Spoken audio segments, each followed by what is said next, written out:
Ink up. Slow down. Write your rhythm with Script and Scribe.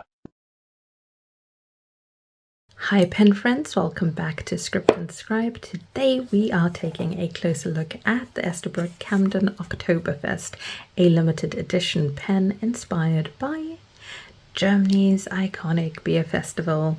So obviously a different season for this. I should have chosen autumn perhaps, but I couldn't wait. And the reason I couldn't wait is because of the nib. But before we get to the nib, let's look at this design. Stacked layers of warm orange, toasty brown and muted grey in between. This is meant to evoke lager, pretzels and late autumn Bavarian charm. It's like someone swirled up bratwurst, beer foam and crunchy leaves into a resin rod. And yes, that's a compliment. So built on Camden's model, or the Esterbrook Camden model, and Camden's named for the city in which Esterbrook was founded.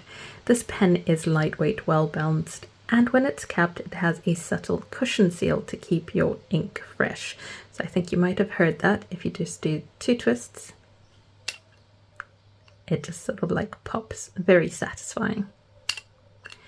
And it's fitted with a number 6 steel nib, but this is where things get fun because I've chosen to go with a custom Scribe nib.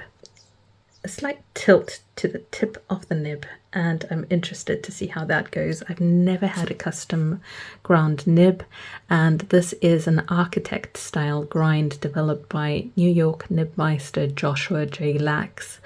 The Scribe is meant to offer fine vertical lines and bold dramatic horizontals.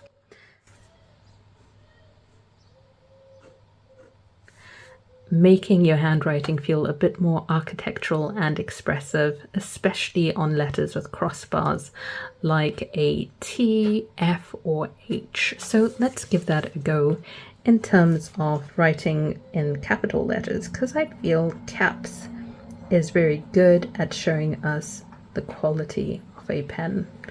So as we said, this is the Esterbrook Camden, and we have got a limited edition Oktoberfest with a Scribe nib.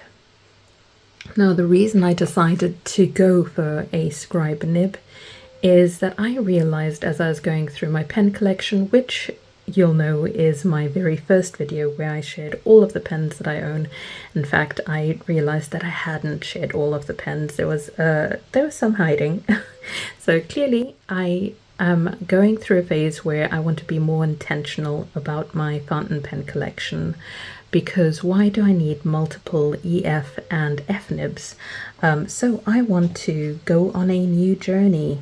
So I hope you will enjoy the journey with me, because I'm going to be branching off into custom nibs, and I will happily take any of your advice because I'm so new to this. Now the Scribe nib is my entry into custom nibs, and so far I can say the writing is feeling smooth and generous. It's not wet in terms of being overly wet, but it's definitely generous.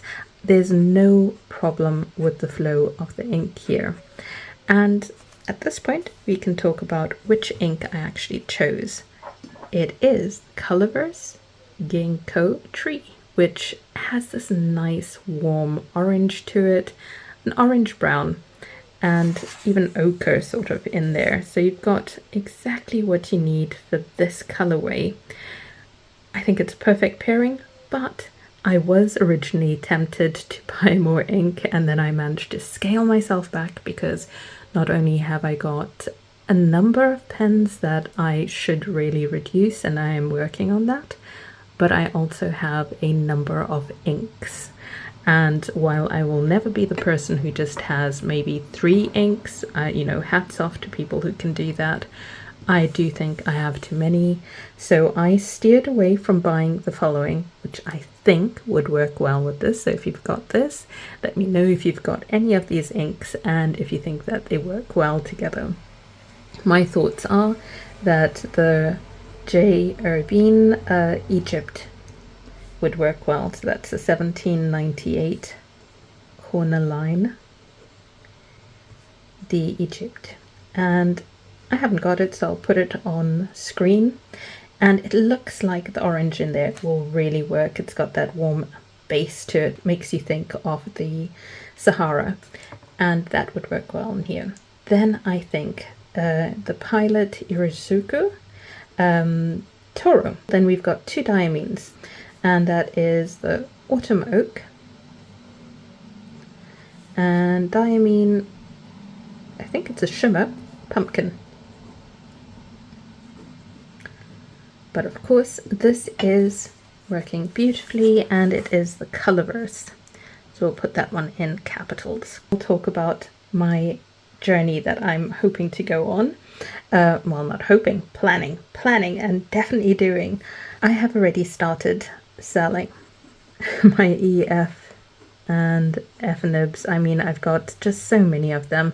I think it's close to like 35, and who needs that many of the same nibs? I know that they're different models and different brands of pens, but am I going for color or am I going for functionality is the question. And when I asked that question, I really found myself saying, you know what, get different nibs. I don't have too many M's, but I might reduce that by maybe 1 because I've got about 5. So let's have a look. We've got about 35 of that, 5 of these. Broad, I'm definitely not going to reduce because I've only got 2. And then I had none of the custom grinds, and this is my very first one. So what I plan to do is to start my journey just with Esterbrook, and I would happily get your advice about where to go next once I've managed to collect the ones that I want from Esterbrook.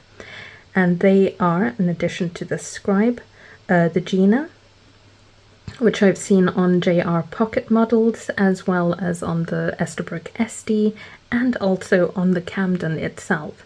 So I might even get another Camden because I like the feel of this. That said, I don't know if you noticed, but I didn't post it, and that's because for me, the bounce feels better on this pen when it's not posted, but that will depend on your hand size and your grip and everything. But personally, I don't like it when I have got it posted. Not that I don't like it, but I feel more comfortable when I have left it unposted and with the cap just there left to the side. Anyway, so the Gina nib is where I want to go next, and I have a question which I will look up, but if you know, then that's great. On the Cult Pens website, I noticed that Gina Salarino does the Gina nib, the grind, and she also does the journaler. But is the journaler and the Gina the same, and they just have you know, like 2 names for one nib, or are they really different? Because I've only seen the journaler mentioned on the limited edition Coffee Monster pen on Cult Pens, and I'm clearly showing my ignorance of these custom grinds. But if you know, then do let me know in the comments. And the next one I want to go for is the Techo, or perhaps it's called Techo, because I've noticed that for Hobonichi diaries, people say Techo. And this is from CY Off Tokyo Studio, no, not Studio, Station Pens. And as I was saying, this is Gina Salarino. And I've got the Scribe. This is from Joshua Lax. And then they've got a needlepoint, but I don't think I'll get the needlepoint from Esterbrook because I also need to consider price points.